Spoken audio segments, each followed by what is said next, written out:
विजय माल्या, जिसे इंडिया के सबसे बड़े बिजनेस टाइकून और किंग ऑफ गुड टाइम्स कहा जाता था, ये ना सिर्फ अपनी कंपनी यूनाइटेड ब्रूवरीज ग्रुप के जरिए बल्कि अपने extravagant lifestyle, yachts, private jets, महंगी महंगी पार्टीज और ग्लैमर के लिए जाना जाता था। इसने इंडिया के बड़े बड़े बैंक्स को उंगलियों पर नचाकर उनसे 9,000 करोड़ का लोन लेकर ऐसा फरार हुआ और आज तक इंडिया नहीं गया। जहाँ एक आम इंसान को सिर्फ लाखों का लोन लेने के लिए पेपर वर्क के ढेर के नीचे दबा दिया जाता है, वहीं विजय माल्या कैसे नाम और रेपुटेशन के दम पर बिना किसी सिक्योरिटी के हजारों करोड़ का लोन ले गया और पैसा होने के बाद भी उसने बैंक्स को 1 रुपए का लोन भी वापस नहीं किया, सिर्फ अपनी पावर का यूज करके। आइए जानते हैं विजय माल्या की पूरी कहानी आज की इस वीडियो में। दिसंबर 1955 में इंडिया के जाने माने बिजनेसमैन विट्ठल माल्या के घर एक लड़का पैदा होता है जिसका नाम आगे जाके विजय माल्या रखा जाता है। अब विजय एक बेहद अमीर फैमिली में पैदा हुआ था, जहां एक एवरेज इंडियन बच्चे मट्टी के बर्तन बना के खेलते थे, वहीं विजय माल्या महंगे महंगे टॉयज, रिमोट कंट्रोल कार्स जो उस दौर में बहुत रेयर होती थी, उनसे खेलता था। इसने ला मैरिटेनियर कोलकाता में इनिशियल एजुकेशन कंप्लीट की, जिसके बाद सेंट जेवियर कॉलेज में एडमिशन ले लिया। कॉलेज में माल्या एक से एक नई गाड़ी में एंट्री करता ताकि वो पूरे कॉलेज की अटेंशन पा सके। इसके शौक तो काफ़ी महंगे थे, ये महंगी महंगी पार्टीज करता, गाड़ियाँ परचेज करता, यानी पानी की तरह पैसा बहाता। ये चीज़ विट्ठल माल्या को पसंद नहीं थी। उसके मुताबिक इस तरह का शौक रखने वाला इंसान कभी एक अच्छा बिजनेसमैन नहीं बन सकता। इसीलिए बीच बीच में विट्ठल मना भी करते रहते। 1970 में विट्ठल ने विजय माल्या को बिजनेस पढ़ने के लिए अमेरिका भी भेजा, जहाँ यूनिवर्सिटी ऑफ कैलिफोर्निया में इसने बिजनेस मैनेजमेंट के साथ इंटरनेशनल ट्रेड लॉ जैसी बहुत सारी चीज़ें सीखी। इंडिया वापस आके विजय अपने फादर के साथ अब बिजनेस को भी देखने लगे। इसके कुछ ही साल बाद 1977 में इंडिया में नई गवर्नमेंट बनी, जिसने पूरे भारत में अल्कोहल को बैन कर दिया। अभी यूबी ग्रुप के साथ जितनी भी लिकर कंपनीज थी वो एकदम से कोलैप्स हो गई। विट्ठल और विजय माल्या के अलावा अब बाकी कंपनीज के ओनर्स ने डर के मारे अपनी कंपनीज को बेचना शुरू कर दिया। वहीं ये दोनों बड़ी अच्छी तरह से जानते थे कि इंडिया में अल्कोहल ज्यादा देर तक बैन नहीं रह सकती, ये सिर्फ टेम्परेरी बैन है। इसीलिए इन्होंने अब बाकी कंपनीज को भी खरीदना शुरू कर दिया और बिल्कुल वैसा ही होता है जैसा इन्होंने सोचा था। कुछ ही टाइम बाद इंडिया में अल्कोहल को दोबारा से अलाउ कर दिया गया और जितने भी इनके कॉम्पिटिटर्स थे वो सारे खत्म हो जाते हैं।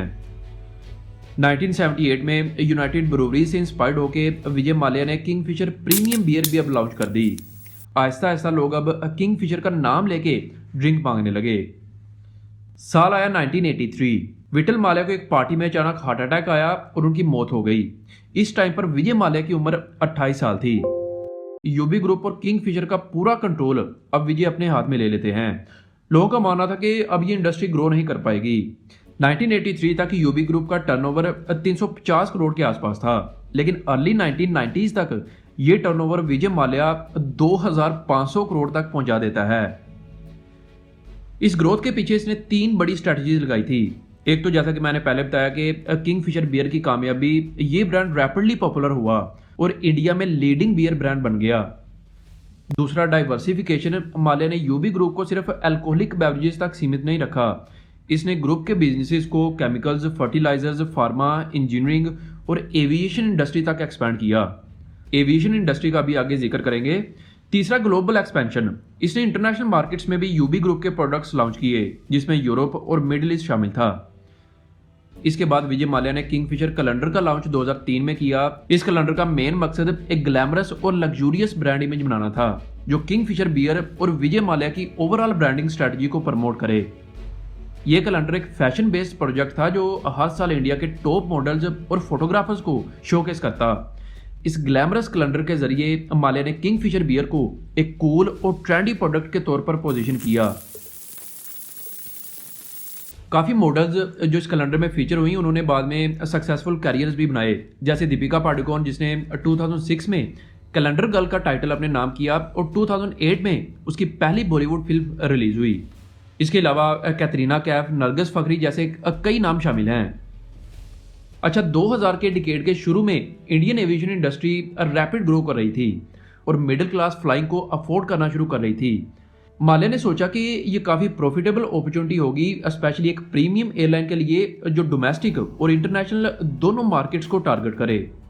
ये रिचर्ड ब्रांसन से भी काफ़ी इंस्पायर्ड थे और एक लग्जरी ब्रांड इमेज क्रिएट करना चाहते थे।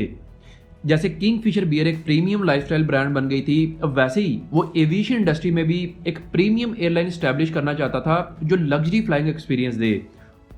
विजय माल्या ने 10 एयरबस A320 और 3 A319 का ऑर्डर एयरबस को दिया, जो इसे $300 मिलियन के आसपास पड़ा। ये फौरन एक बोर्ड मीटिंग रखता है जिसमें वो अनाउंस करता है कि अगले साल यानी 7 मई 2005 को सिद्धार्थ माल्या, जो विजय माल्या का बेटा है, उसकी बर्थडे है और वो उसे बर्थडे में एक एयरलाइन गिफ्ट करना चाहता है जिसका नाम हम किंगफिशर एयरलाइन रखेंगे। हालांकि इस मीटिंग में कई लोग ऐसे थे जो इस डिसीजन से बिल्कुल भी खुश नहीं थे। उनका मानना था कि ये बिजनेस पूरी तरह से फेल रहेगा, लेकिन विजय माल्या किसी की नहीं सुनता और एग्जैक्ट 9 मई 2005 को एक ग्रैंड पार्टी के साथ एयरलाइन लॉन्च की जाती है। लॉन्च होते ही पूरे इंडिया में हर तरफ किंगफिशर एयरलाइन की बात होने लगती है। इसे शुरू से ही हाई एंड सर्विसेज देने के लिए डिजाइन किया गया था, जैसे personal entertainment screens, high quality meals in flight, premium seating arrangements, well trained and stylish cabin crew. ये कोई आम कैबिन क्रू नहीं था, इसके लिए मॉडल सिलेक्ट की जाती थी जिसे विजय माल्या खुद चुनता था। एक साल के अंदर अंदर किंगफिशर काफी फेमस हो जाती है, कई सारे अवार्ड्स भी मिलते हैं, लेकिन ये उस लेवल पर प्रॉफिट नहीं बना पाती जितना इसमें इन्वेस्ट किया गया था। इसके बाद भी विजय माल्या एयरलाइन में पैसा पानी की तरह बहाता है। प्रीमियम सर्विसेज देने के चक्कर में एयरलाइन की ऑपरेशनल कॉस्ट काफी ज्यादा हो गई, जो इंडियन मार्केट के लिए सस्टेनेबल नहीं थी। एयरलाइन चलाने के लिए मुख्तलिफ बैंकों से बेशुमार कर्जे लिए गए। ये सारा पैसा विजय माल्या खुद से नहीं बल्कि डिफरेंट बैंक से लोन लेकर एयरलाइन में डाल रहा था। 2008 के ग्लोबल फाइनेंशियल क्राइसिस और फ्यूल प्राइसेस के हाइक ने किंगफिशर एयरलाइन के फाइनेंस को और खराब कर दिया। 2012 तक ये एयरलाइन कोलैप्स कर गई और विजय माल्या पर हैवी डेट और अनपेड एम्प्लॉय सैलरीज का इल्जाम लगा, जो उनके करियर के डाउनफॉल की एक बड़ी वजह बनी। 2011 के आसपास एयरलाइन के एम्प्लॉयज ने पब्लिकली प्रोटेस्ट किए क्योंकि उनकी सैलरीज महीनों तक नहीं दी गई थी। मीडिया रिपोर्ट्स और फाइनेंशियल डिस्क्लोजर से पता चला कि किंगफिशर एयरलाइन के ऊपर 7,000 करोड़ 70 बिलियन रुपए का लोन आउटस्टैंडिंग था। ये loan mostly public sector bank से जैसे स्टेट बैंक ऑफ पाकिस्तान और पंजाब नेशनल बैंक से लिया गया था। बैंक्स ने लोन रीपेमेंट के लिए प्रेशर डालना शुरू किया और एयरलाइन के अकाउंट्स को non performing assets NPA declare कर दिया गया।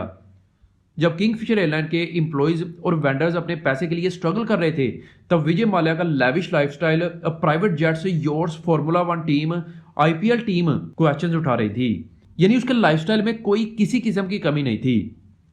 अक्टूबर 2012 में किंगफिशर एयरलाइन के ऑपरेशंस ऑफिशियली बंद हो गए जब DGCA ने लाइसेंस सस्पेंड कर दिया। इंडियन बैंक्स और इन्वेस्टिगेशन एजेंसीज उनके ऊपर प्रेशर डालती रही, जिसके बाद विजय माल्या सीक्रेटली इंडिया छोड़कर UK चला गया। रिपोर्ट्स के मुताबिक 2 मार्च 2016 को इसने दिल्ली से लंदन की एक फ्लाइट ली। बाद में पता चला कि इंडिया छोड़ने के लिए इसने डिप्लोमेटिक पासपोर्ट का इस्तेमाल किया था, जो उनके राज्यसभा मेंबर होने की वजह से वैलिड था। विजय माल्या अभी भी UK में है और 2016 के बाद से एक्स्ट्राडिशन केस फेस कर रहे हैं।